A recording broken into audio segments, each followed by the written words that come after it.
Hi every one, welcome two commerce world. Then next വരുന്നത് residential status ആണ്.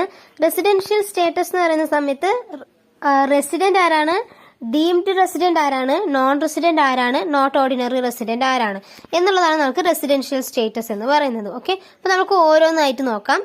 So ഒരു person resident ആണെങ്കിൽ എന്തൊക്കെ കാര്യങ്ങളാണ് വേണം എന്നാണെങ്കിൽ, ഒന്ന് വന്നിട്ട് citizenship and residential status are two different concepts. Okay, then a citizen of an Indian may not be a resident in India for the purpose of income tax. Okay, അതായത് ഇന്ത്യയിൽ ജനിച്ച് വളർന്ന ഒരാളാണ് എന്നാണെങ്കിൽ ആ പേഴ്സൺ ഇന്ത്യൻ സിറ്റിസൺ ആണ്.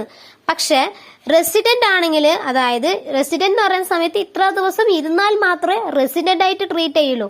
അല്ലാതെ ഇന്ത്യയിൽ ജനിച്ച ഒരാള് സിറ്റിസൺ ആണ് പക്ഷെ റെസിഡന്റ് അല്ല. റെസിഡന്റ് ആണെങ്കിൽ കുറച്ച് കാര്യങ്ങൾ അയാള് ഫുൾഫിൽ ചെയ്യേണ്ടതായിട്ട് വരും. Okay, then the residential status different types of persons like HF-നുണ്ട്, കമ്പനീസിനുണ്ട്, അതേപോലെ തന്നെ നമുക്ക് മറ്റുള്ള ആൾക്കാർക്കൊക്കെ ഈ ഇൻഡിവിജ്വൽസ് എന്നുള്ള കാര്യങ്ങളൊക്കെ വരുന്ന സമയത്ത് റെസിഡൻഷ്യൽ സ്റ്റേറ്റസ് ഉണ്ടാവുന്നതാണ്. പക്ഷെ അവർക്ക് എല്ലാവർക്കുമേ സെപ്പറേറ്റ് റൂൾസ് ആണ് വരുന്നത്. ഇൻഡിവിജ്വലിന് വേറെ റൂളാണ്, കമ്പനീസിന് വേറെ റൂളാണ്, HF-ന് വേറെ റൂളാണ്.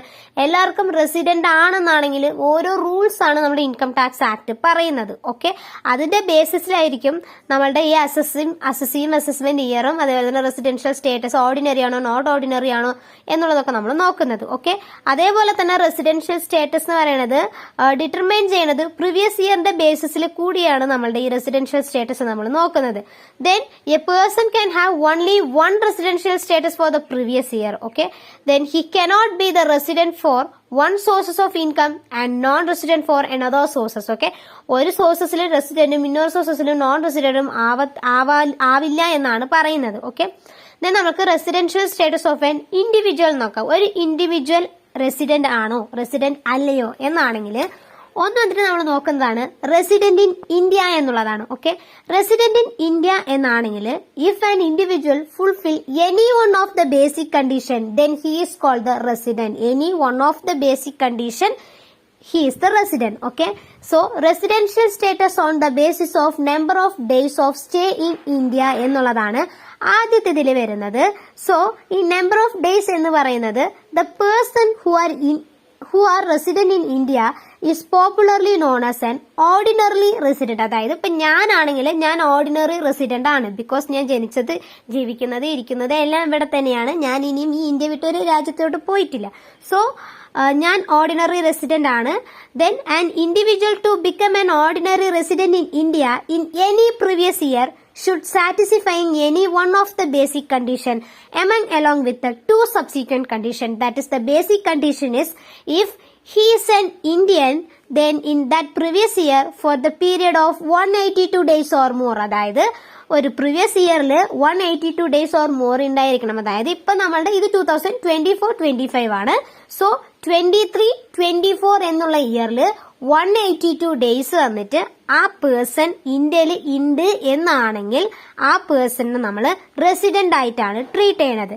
അല്ലെങ്കിൽ he has been in India for the period amounting in all to 365 days or more during the 4 years preceding the relevant previous year and in India for the period amounting in all to 60 days or more in that previous year. അതായത് next നമുക്ക് പറയുന്ന basic കണ്ടീഷനിൽ next പറയുന്ന കണ്ടീഷനാണ്, ഒന്നില്ലെങ്കിൽ ആ person 365 days or more വന്നിട്ട് നമ്മളുടെ ഇന്ത്യയിൽ വന്നിട്ട് 4 ഇയേഴ്സിൽ നമുക്ക് ഉണ്ടായിരുന്നിരിക്കണം. Okay, 4 ഇയേഴ്സിൽ 365 days ഉണ്ടായിരുന്നിരിക്കണം.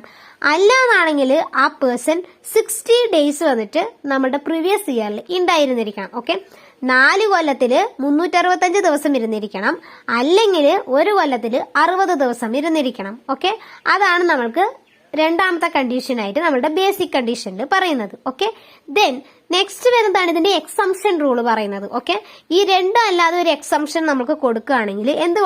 സോ നമ്മുടെ ഫോളോയിങ് കേസിൽ പറഞ്ഞിട്ടുണ്ടായിരുന്നു 60 ഡേയ്സ് ഇന്ത്യയിൽ സ്റ്റേ ചെയ്തിരിക്കണം in India irrelevant to Indian citizen who go abroad for the following purpose. അതായത് ഫോളോയിങ് പേർപ്പസിൽ അബ്രോഡിലോട്ട് പോകുന്ന അല്ലെങ്കിൽ അബ്രോഡിൽ ജോലി ചെയ്യുന്ന ഒരു പേഴ്സൺ ആണെങ്കിൽ the assessee shall be treated as the resident in India only if he reside in India for the 182 days or more insisted of 60 days in the relevant previous year. Okay, relevant previous yearൽ 60 ദിവസത്തിൽ കൂടുതൽ like നമ്മുടെ 182 days എന്നുള്ള ആ basic condition fulfil ചെയ്തെങ്കിൽ മാത്രമേ നമുക്ക് ഈ exemption എന്നുള്ള ഒരു കേസ് തന്നെ നമുക്ക് ഫോളോ ചെയ്യാൻ പറ്റത്തുള്ളൂ.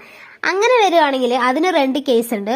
ഒന്ന് വന്നിട്ട് an individual being the citizen of India who leaves India in any previous year as A member of the crew of an membership. അതായത് മെമ്പർ ക്രൂ ആയിട്ട് പോവുകയാണെങ്കിൽ ആ പേഴ്സണിന് വന്നിട്ട് ഈ എക്സംഷൻ കിട്ടുന്നതായിരിക്കും. ഓക്കെ, ഒന്ന്. ദെൻ നെക്സ്റ്റ് വന്നിട്ട് an Indian citizen who live India during the previous year for employment purpose വേണ്ടിയിട്ട് ഇങ്ങോട്ട് വന്നിട്ട് ലീവ് ചെയ്യുന്ന ഒരു പേഴ്സൺ ആണെങ്കിൽ ആ പേഴ്സണിനും എക്സംഷൻ ആണ്. ഓക്കെ, ഇതാണ് നമ്മുടെ ഇൻഡിവിജ്വലിന്റെ കാര്യത്തിൽ വരുന്ന residential status. Then next Indian citizen or the person of Indian origin ആണെങ്കിലോ. Okay, Indian citizen or a person of Indian origin ആണെങ്കിൽ an Indian citizen or the person of Indian origin who normally resides outside India comes on visits during the previous year. Okay, then also his or her total income other than the income from the foreign sources exceeding 15 lakh during the previous year will be treated as the resident in India എന്നാണ് പറയുന്നത്. So ആ 15 ലാഖിൽ കൂടുതൽ എന്നാണെങ്കിൽ അതിന് നമുക്ക് 2 conditions പറയുന്നുണ്ട്. ഒന്ന് വന്നിട്ട് 182 ഡേയ്സ് ഓർ മോർ ഇന്ത്യയിൽ ഉണ്ടായിരുന്നിരിക്കണം എന്നുള്ളതാണ്. ദെൻ രണ്ടാമത്തത് പറയുന്നതാണ് 4 ഇയേഴ്സ് ഇമീഡിയറ്റ്ലി പ്രിസീഡിംഗ് 4 ഇയേഴ്സിൽ വന്നിട്ട് 365 ദിവസം ഇരുന്നിരിക്കണം ഓർ മോർ. അതേപോലെ തന്നെ has been in India for at least 120 days വന്നിട്ട് പ്രിസീഡിംഗ് പ്രീവിയസ് ഇയറിൽ ഇരുന്നിരിക്കണം എന്നുള്ള ഈ 2 കണ്ടീഷൻസ് അയാള് 2ലധികം ഒരു കണ്ടീഷൻസ് സാറ്റിസ്ഫൈ ചെയ്തിരിക്കണം എന്നാലേ നമുക്ക് പറയാൻ പറ്റത്തുള്ളൂ. Then next person of Indian origin ആണെങ്കിലോ. പേഴ്സൺ ഓഫ് ഇന്ത്യൻ ഒറിജിൻ ആണെങ്കിൽ a person is deemed to be of Indian origin if he or either of his parent or grandparent were born in undivided India. Grand parent may be maternal എന്നുള്ളതാണ്. So അതേപോലെ തന്നെ ഇതിന് നമ്മൾക്ക് income from foreign sources പറയുന്നുണ്ട്. Foreign sources എന്ന് പറയുന്ന സമയത്ത് നമ്മൾക്ക് പ്രൊഫഷൻസിന്റെ കാര്യങ്ങളിൽ വന്നിട്ട് നമുക്ക് ഇന്ത്യയിൽ വന്നിട്ട് ഒരു ലിമിറ്റ് ഉണ്ട്. ഓക്കെ, ദെൻ നെക്സ്റ്റ് വന്നിട്ട് നമുക്ക് വരുന്നതാണ് ഡീംഡ് റെസിഡന്റ് എന്ന് പറയുന്നത്. ഡീംഡ് റെസിഡന്റ് എന്ന് പറയുകയാണെങ്കിൽ നമ്മുടെ ഫിനാൻസ് ആക്ട് 2020 ബേസിസിൽ പറയുകയാണെങ്കിൽ സബ്സെക്ഷൻ 1A നമ്മൾക്ക് പറയുന്നുണ്ട് അസസ്മെന്റ് ഇയർ 2021-22 മുതൽ നമ്മൾക്കിത് അപ്ലിക്കബിൾ ആണ്. So it provide the Indian citizen earning total income is excess of 15 lakh other than the foreign sources shall be deemed to be resident in India if he or she is not liable to pay tax in any country. However, this provision will not be applied in the case of individual who is the resident of India in the previous year as per the section 6 and subsection 1 എന്നുള്ളതാണ്. Okay, അപ്പൊ അതിൽ പറയുകയാണെങ്കിൽ ഈ deemed resident ആണെങ്കിൽ നമുക്ക് conditions ഉണ്ട്. എന്തൊക്കെ conditions satisfied ചെയ്യണം എന്ന് പറഞ്ഞാൽ 4 കണ്ടീഷൻസ് ആണ് സാറ്റിസ്ഫൈഡ് ചെയ്യേണ്ടതായിട്ട് വന്നത്. ഒന്ന് വന്നിട്ട് ഇന്ത്യൻ സിറ്റിസൺ ആയിരിക്കണം. Okay, not a resident, it is a citizen. Then next വരുന്നത് his total income other than the income of the foreign sources വന്നിട്ട് എക്സീഡിംഗ് 15 lakh ആയിരിക്കണം during the previous year.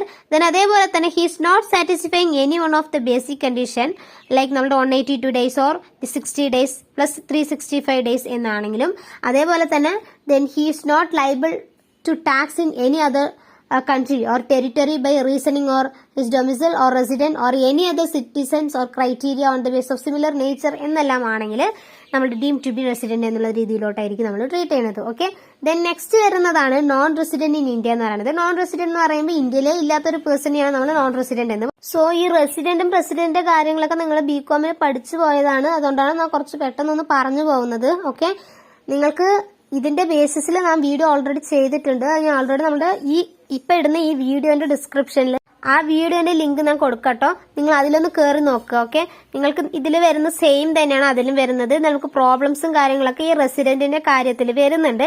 Same problem തന്നെയാണ്, ഇതിൽ ഡിഫറൻസോ കാര്യങ്ങളോ ഒന്നും ഇല്ല. Okay, so ഇത് ഒരിക്കൽ കൂടി ഞാൻ ഇനി ഡിസ്കസ് ചെയ്യണില്ല, ബിക്കോസ് സെയിം ആണല്ലോ. അപ്പൊ ഇനി അതുകൂടി പറഞ്ഞ് നമ്മൾക്ക് ഇനി മറ്റുള്ള ഇനിയും കുറേ ഉണ്ട് ഇതിൽ നോക്കാം. 15 ചാപ്റ്റർ ആണ് നമ്മൾക്ക് വരുന്നത്. സോ ഇതൊക്കെ ഓൾറെഡി നിങ്ങൾ പഠിച്ച ചാപ്റ്റേഴ്സ് ആണ് എന്നുള്ളത് കൊണ്ടാണ് ഞാൻ ഇത് ഇനി കൂടുതൽ ഇതിൽ പറയാത്തത്. ഓക്കെ, ഇതിന്റെ പ്രോബ്ലംസും കാര്യങ്ങളൊക്കെ നമ്മൾ ഇനി പറഞ്ഞു പോവുകയാണെങ്കിൽ നമുക്ക് ഇനി കൂടുതൽ സമയം എടുക്കുന്നതായിരിക്കും. അതേപോലെ തന്നെ ഈ വീഡിയോ കൂടുതൽ ലോങ് ആകും. ആ വീഡിയോയുടെ ലിങ്ക് ഞാൻ ഈ ഡിസ്ക്രിപ്ഷനിൽ തന്നെ കൊടുക്കാം. നിങ്ങൾ അതിലൊന്ന് കയറി നോക്കും. ഓക്കെ, അപ്പോൾ അതിൽ പ്രോബ്ലംസും കാര്യങ്ങളൊക്കെ ഡിസ്കസ് ചെയ്തിട്ടുണ്ട്. ഓക്കെ, റെസിഡന്റ് എങ്ങനെ ചെയ്യണം, അതേപോലെ തന്നെ നമ്മൾ നോട്ട് ഓർഡിനറി റെസിഡന്റ് നിങ്ങൾ എങ്ങനെയാണ് മനസ്സിലാക്കേണ്ടത് എന്നുള്ളതൊക്കെ നമ്മൾ അതിൽ പറയുന്നതാണ്. ഓക്കെ, നിങ്ങൾക്ക് ഇപ്പം ഇതിലൊരു ബേസ് കിട്ടാൻ വേണ്ടിയിട്ടാണ് ഞാൻ ഈ ചാപ്റ്റർ തന്നെ എടുക്കുന്നത്. ബിക്കോസ് നിങ്ങൾക്ക് ഇതിലൊരു ബേസ് ഇല്ലാതെ നിങ്ങൾക്ക് പെട്ടെന്നൊന്നും ചെയ്തു പോകാൻ പറ്റത്തില്ലല്ലോ. ഓക്കെ, അതുകൊണ്ടാണ് ഞാൻ ഇത് എടുക്കുന്നത്. ഓക്കെ, അല്ലെങ്കിൽ നമുക്ക് ഡയറക്റ്റ് മറ്റുള്ള ചാപ്റ്റേഴ്സ് നോക്കി പോവാലോ. ഓക്കെ, പക്ഷെ ഞാൻ ആ വീഡിയോന്റെ ഡിസ്ക്രിപ്ഷൻസ് കൊടുക്കാം. ഓക്കെ, നിങ്ങൾ അതിലൊന്ന് കയറി നോക്കുക, കൂടുതൽ നിങ്ങൾക്ക് അതിൽ മനസ്സിലാക്കാൻ പറ്റും. ഓക്കെ, ദെൻ നെക്സ്റ്റ് വരുന്നതാണ് നമുക്ക് ഇതിൽ വരുന്ന അഡീഷണൽ കണ്ടീഷൻസും കാര്യങ്ങളൊക്കെയാണ്. അതായത് ഇപ്പൊ നമ്മൾ പറഞ്ഞത് എന്താണ്, ഡീംഡ് റെസിഡന്റ് എന്നാണ് എന്നുള്ളതാണ്. ദെൻ നോൺ റെസിഡന്റ് എന്ന് പറയുന്ന കാര്യം നമ്മൾ പറഞ്ഞു, അതിന് നമുക്ക് പ്രോബ്ലംസും കാര്യങ്ങളും വരുന്നുണ്ട്. ദെൻ അഡീഷണൽ കണ്ടീഷൻസും വരുന്നുണ്ട്. അഡീഷണൽ കണ്ടീഷൻസ് എന്ന് പറയുന്ന സമയത്ത് നമുക്ക് resident and ordinary resident case ആണ് പറയുന്നത്. ദെൻ അതേപോലെ തന്നെ resident but not ordinary resident കേസും പറയുന്നുണ്ട്. റെസിഡന്റ് ആൻഡ് ഓർഡിനറി റെസിഡന്റ് ആണെങ്കിൽ അത് നമുക്ക് രണ്ട് കണ്ടീഷനാണ് പറയുന്നത്. ഒന്ന് വന്നിട്ട് he has been resident in India for at least 2 out of the 10 previous year immediately preceding the previous year. അതായത് ഇതിന്റെ മുന്നിലുള്ള 10 കൊല്ലത്തിൽ 2 കൊല്ലമെങ്കിലും ആ പേഴ്സൺ ഇന്ത്യയിൽ ഉണ്ടായിരുന്നിരിക്കണം എന്നാണ് പറയുന്നത്. ദെൻ അതേപോലെ തന്നെ he has been in India for the period of 730 days or more during the 7 previous year immediately preceding the previous year എന്നുള്ളതാണ് നമ്മൾക്ക് വരുന്ന രണ്ട് കേസ്. ഓക്കെ, ദെൻ നമുക്ക് രണ്ടാമത്തത് പറയുന്നത് resident but not ordinary resident ആണെങ്കിലോ, if a resident individual does not satisfying the both additional condition, അതായത് resident and ordinary resident conditions ഒന്നും ഫോളോ ചെയ്യാത്ത പേഴ്സൺ ആണെങ്കിൽ ആ person is the not ordinary resident. Okay, അപ്പൊ ഇതാണ് നമ്മൾക്ക് ഇതിൽ പറയുന്നത്. ഇതിലും പ്രോബ്ലംസ് വരുന്നുണ്ട്, അതൊക്കെ നമ്മൾ ആ വീഡിയോയിൽ ഡിസ്കസ് ചെയ്തു. സോ ഇതാണ് നമ്മൾക്ക് ഇൻഡിവിജ്വലിന്റെ കേസസിൽ വരുന്നത്. ദെൻ നമ്മൾക്ക് ഇനി HF കേസസിലാണെങ്കിലോ, HF കേസസിലും ഇങ്ങനെ തന്നെയാണ്. റെസിഡന്റ് ഉണ്ട്, ഓർഡിനറി റെസിഡന്റ് ഉണ്ട്, നോട്ട് ഓർഡിനറി റെസിഡന്റ് ഒക്കെ ഉണ്ട്. ഓക്കെ, റെസിഡന്റ് ആണെങ്കിൽ ബേസിക് കണ്ടീഷൻ ഉണ്ട്. എന്താന്ന് വെച്ചാൽ ഈ Hindu undivided family or the firm other association of the person is set to be resident in India in the any previous year if the control and management of its affair is situated wholly or partly in India. അതായത് അവരുടെ അസോസിയേഷൻസും കാര്യങ്ങളും എല്ലാം ഒന്നില്ലെങ്കിലും fully ഇന്ത്യയിലായിരിക്കണം, അല്ലെങ്കിൽ പകുതിയെങ്കിലും ഇന്ത്യയിലിരിക്കണം.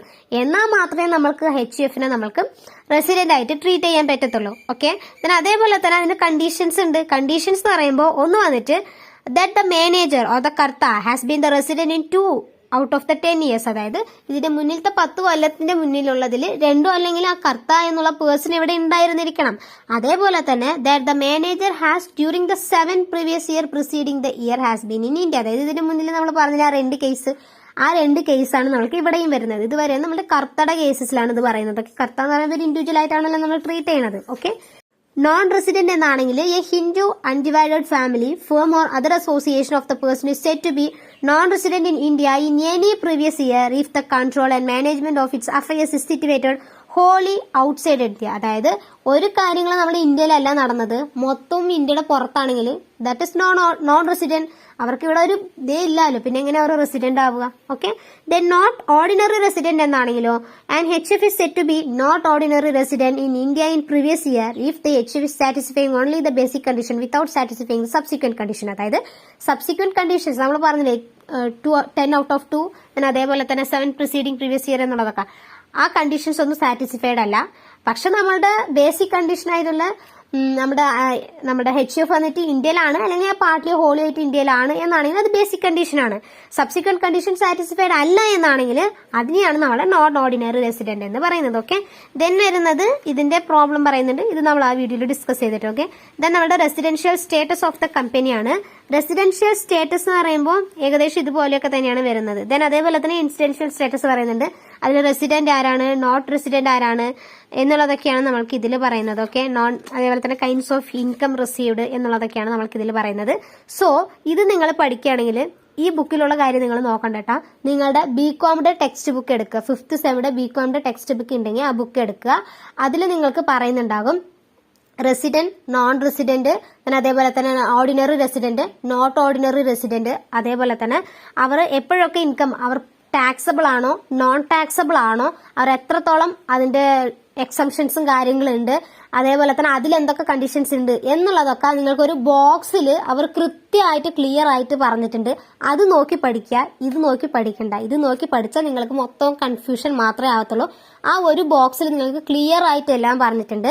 ആ വീഡിയോയുടെ ലിങ്കും ഞാൻ ഇതിൽ തന്നെ കൊടുക്കാം. ഓക്കെ, നിങ്ങൾ അത് നോക്കി പഠിക്കുക, ഇത് നോക്കി പഠിക്കണ്ട കേട്ടോ. ഇത് നോക്കി പഠിച്ചാൽ നിങ്ങൾക്ക് മൊത്തം കൺഫ്യൂഷൻ ആകും. അതേപോലെ തന്നെ ഈ ടാക്സബിൾ, എത്രത്തോളം ടാക്സബിൾ, ആരൊക്കെയാണ് ടാക്സബിൾ എന്നുള്ളതൊക്കെ അതിന്റെ ബേസിസിൽ ഒരു പ്രോബ്ലവും നമ്മൾക്ക് വരുന്നുണ്ട്. ആ പ്രോബ്ലം നമുക്ക് ബികോമിന്റെ നമ്മൾ സെം എക്സാമിന് ചോദിച്ച ഒരു പ്രോബ്ലം കൂടിയാണ് നമ്മൾക്ക്. അപ്പോൾ പക്ഷെ ഈ പ്രാവശ്യം ചോദിച്ചിട്ടുണ്ടെന്ന് ഞാൻ എംകോമിന്റെ ഇതിൽ ഞാൻ ശ്രദ്ധിച്ചില്ലായിരുന്നു. ഓക്കെ, സോ അത് നിങ്ങൾക്ക് കൃത്യമായിട്ട് പറയുന്നുണ്ട്. അതേ തന്നെയാണ്, സെയിം, അതിൽ മാറ്റമൊന്നുമില്ല, സെയിം അതേ തന്നെയാണ് എങ്ങനെ ടാക്സ് പേ ചെയ്യണം. ഏകദേശം പ്രോബ്ലംസും സെയിം പ്രോബ്ലംസ് തന്നെയാണ്, നിങ്ങൾക്ക് അതിലൊരു ഡിഫറൻസ് ഒന്നുമില്ല. ഓക്കെ, സോ ഇതും കൂടി നമ്മൾ ഇനി പറഞ്ഞ് നമ്മുടെ സമയം കളയുന്നില്ല. ഓക്കെ, ബിക്കോസ് നമ്മൾക്ക് ഇനി വേറെയും കുറേ പഠിക്കാനുണ്ട്. ഇതിനെക്കാട്ടിലും ബുദ്ധിമുട്ടായിട്ടുള്ള കാര്യങ്ങൾ ഇനി വരാനേ പോകുന്നുള്ളൂ. ഓക്കെ, അപ്പൊ ഇത് നിങ്ങളുടെ ബേസിക് ആണല്ലോ. അപ്പൊ ഇതിന്റെ ഏകദേശം നമുക്ക് ഇതിന്റെ മുന്നേ ഒരു 3 വീഡിയോസ് ഉണ്ട്. ഓക്കെ, കുഞ്ഞു കുഞ്ഞു വീഡിയോസ്, അത്ര വലിയ വീഡിയോസ് ഒന്നുമല്ല. ഏകദേശം അതിന്റെ പ്രോബ്ലംസും കാര്യങ്ങളും ഡിസ്കസ് ചെയ്താണ്. ഓക്കെ, സെയിം പ്രോബ്ലം തന്നെയാണ്, സെയിം കൺസെപ്റ്റും കാര്യങ്ങളും എല്ലാം സെയിം ആണ്. അതേപോലെ തന്നെ ആ ബോക്സ് പഠിക്കുക. ഇതിലുള്ള ഈ കുറേ എഴുതി വെച്ചിട്ടുള്ളതൊന്നും നിങ്ങൾ പഠിക്കണ്ട. പഠിച്ചാൽ നിങ്ങൾക്ക് മൊത്തം കൺഫ്യൂഷൻ ആയി പോകും. ഇതൊക്കെ നിങ്ങൾ പഠിച്ചെടുക്കുമ്പോൾ തന്നെ ഏകദേശം 2-3 ദിവസം കഴിയും. എന്നിട്ട് നിങ്ങൾ ഇനി പ്രോബ്ലം മനസ്സിലാക്കി, അതൊക്കെ ഒരുപാട് ബുദ്ധിമുട്ടാണ്. നിങ്ങൾക്ക് ആ ബോക്സിൽ കൃത്യമായി പറഞ്ഞിട്ടുണ്ട്. ആ ചാപ്റ്റേഴ്സിന്റെ ആ പേജും കാര്യങ്ങളൊന്നും എല്ലാം ഞാൻ ക്ലിയർ ആയിട്ടിട്ടുണ്ട്. മേ ബി അത് ക്ലിയർ ഇല്ല എന്നാണെങ്കിൽ നിങ്ങളൊന്ന് ഈ വീഡിയോന്റെ താഴെ കമന്റ് ചെയ്യുക. ഓക്കെ, ഈ വീഡിയോന്റെ താഴെ കമന്റ് ചെയ്താൽ മതി. ഞാനൊരു നമ്മളുടെ ടെലഗ്രാം ഗ്രൂപ്പിൽ ഞാൻ ആ വീഡിയോയുടെ പേജ് ഞാൻ പോസ്റ്റ് ചെയ്യുന്നതായിരിക്കും. ഓക്കെ, അപ്പൊ നിങ്ങൾക്ക് അത് നോക്കി പഠിക്കാമല്ലോ. എല്ലാവരുടെ കയ്യിലും ബുക്ക് ഉണ്ടാവണം എന്നില്ലല്ലോ. മേ ബി ആരെങ്കിലും കൊടുത്തിട്ടുണ്ടാകും, മേ ബി ചിലർ ബുക്കേ മേടിച്ചിട്ടുണ്ടാവത്തില്ല. ഓക്കെ, അങ്ങനെയൊക്കെ സിറ്റുവേഷൻസ് ഉണ്ടല്ലോ നമ്മൾ തമ്മിൽ. ഓക്കെ, സോ നിങ്ങൾ അത് നോക്കുക. ഓക്കെ, അത്രയാണ് നമുക്ക് ഈ ബേസിക് ചാപ്റ്റേഴ്സിൽ ഇതൊക്കെയാണ് വരുന്നത്. ഇതിന്റെ മുന്നിൽ നമ്മൾ പഠിച്ച കാര്യങ്ങളൊക്കെയാണ്. ഇതിന്റെ മുന്നിൽ ഞാൻ പറഞ്ഞതൊക്കെ നിങ്ങൾക്ക് ഒരു ബേസ് കിട്ടണം എന്നുള്ളതിന് വേണ്ടിയിട്ടാണ് ഞാൻ പറഞ്ഞത്. ഓക്കെ, ഈ കാര്യങ്ങളൊക്കെ ആ വീഡിയോയിൽ ഡിസ്കസ് ചെയ്തിട്ടുണ്ട്, എന്നാലും നിങ്ങൾക്ക് ജസ്റ്റ് ഒരു ബേസ് കിട്ടാലോ. ഓക്കെ, അപ്പൊ അതൊക്കെയാണ് നമുക്ക് ഇതിൽ വരുന്നത്. ദെൻ നമുക്ക് നെക്സ്റ്റ് വരുന്നത് ഈ ടാക്സ്.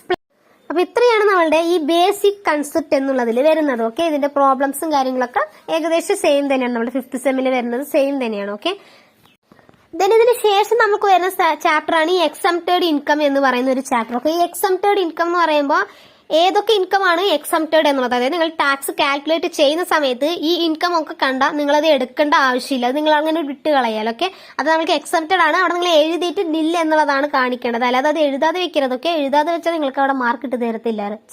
ചില ടീച്ചേഴ്സ് അത് അവർ നോക്കത്തില്ല. ഓക്കെ, എക്സംപ്റ്റഡ് ആണല്ലോ പറഞ്ഞിട്ട് വിടും, പക്ഷെ ചിലർ അവിടെ നിങ്ങൾക്ക് മാർക്ക് പിടിക്കുന്നതായിരിക്കും. ഓക്കെ, സോ അതാണ് നമ്മുടെ അടുത്ത ചാപ്റ്റർ എന്ന് പറയുന്നത്. അതിൽ കുറച്ച് കാര്യങ്ങളൊക്കെ പറയുന്നത്. ജസ്റ്റ് നിങ്ങളത് പേര് പഠിച്ചു വെച്ചാൽ മതി. ഓക്കെ, നിങ്ങളത് കൂടുതൽ എക്സ്പ്ലനേഷൻസും കാര്യങ്ങളോട്ടൊന്നും നിൽക്കണ്ട.